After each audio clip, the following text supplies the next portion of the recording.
In step 1, you used a styrofoam noodle to help master the important skill, flipping straight over on your turn. Try to go straight over and don't let go of the noodle.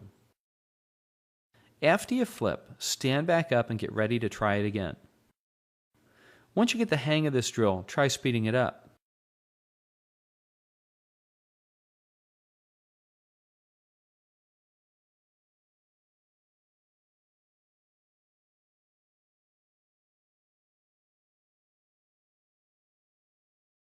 Or push down on it. Remember, don't use your hands to help you flip.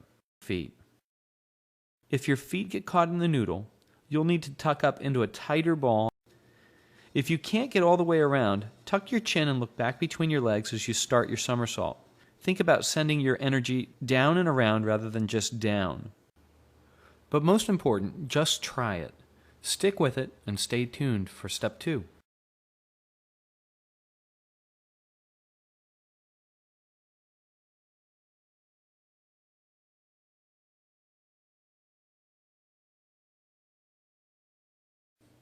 In step 2, you'll again use a noodle, this time to learn how to flip without using your hands or arms to get around.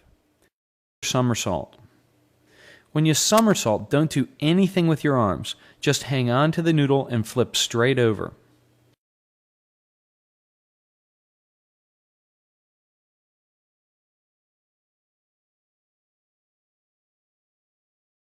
If you do this correctly, your arms should be above your head when your feet hit the wall, and you can just push off.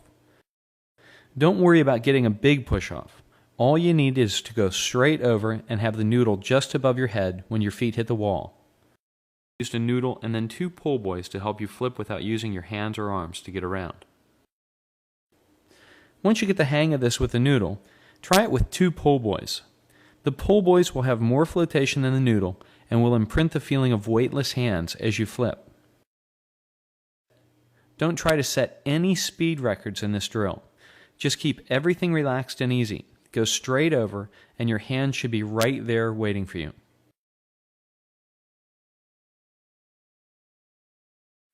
If you're too close or too far away from the wall, simply adjust the point at which you initiate your flip.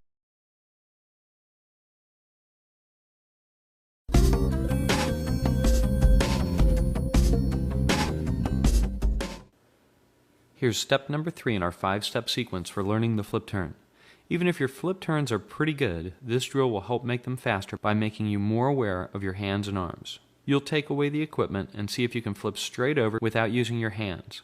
By kicking into the wall rather than swimming into the wall, you can stay relaxed, break some old habits, and keep the feeling of the weightless hands that you learned in step number 2.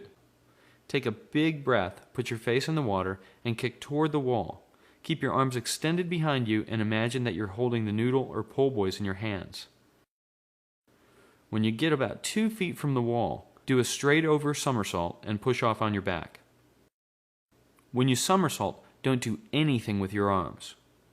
If you do this correctly, your hands and arms should be above your head when your feet hit the wall. Bring your hands quickly into streamline and push off on your back.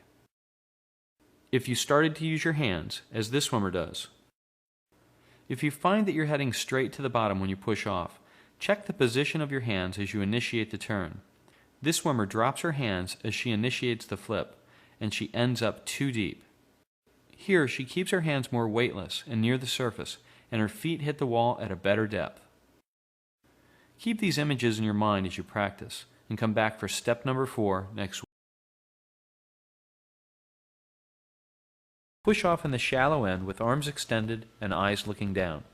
Pull back with one arm, then pull back with the other arm, and kick head first into a straight over somersault.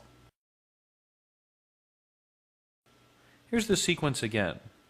Push off with both arms extended, pull back with one arm, then pull back with the other arm and kick head first into your tuck.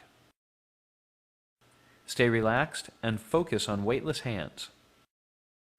If you're too close to the wall or too far away, as this swimmer is, adjust how soon or how hard you make your final pull.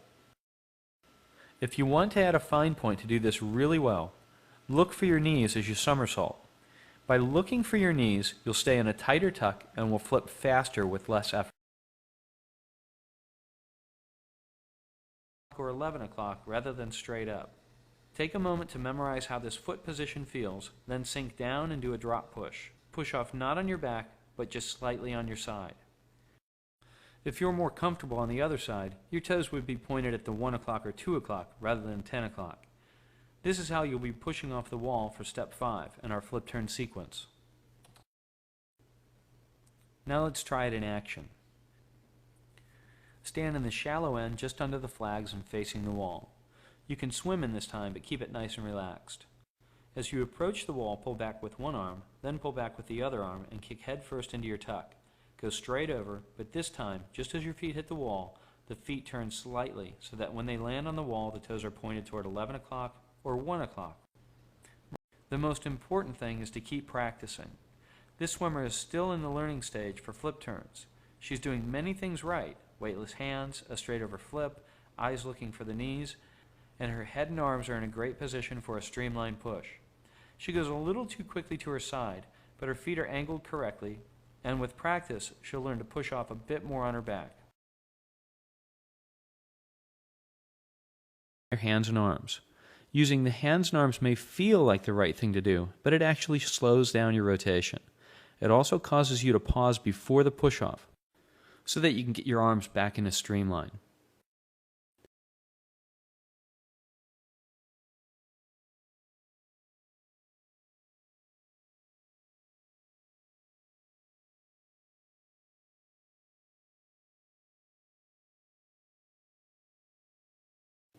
Here's what you're aiming for as a final result: a flip turn where you use your abs rather than your arms to get around. If you can keep your arms out of the equation, they'll be ready to help you streamline when your feet hit the wall.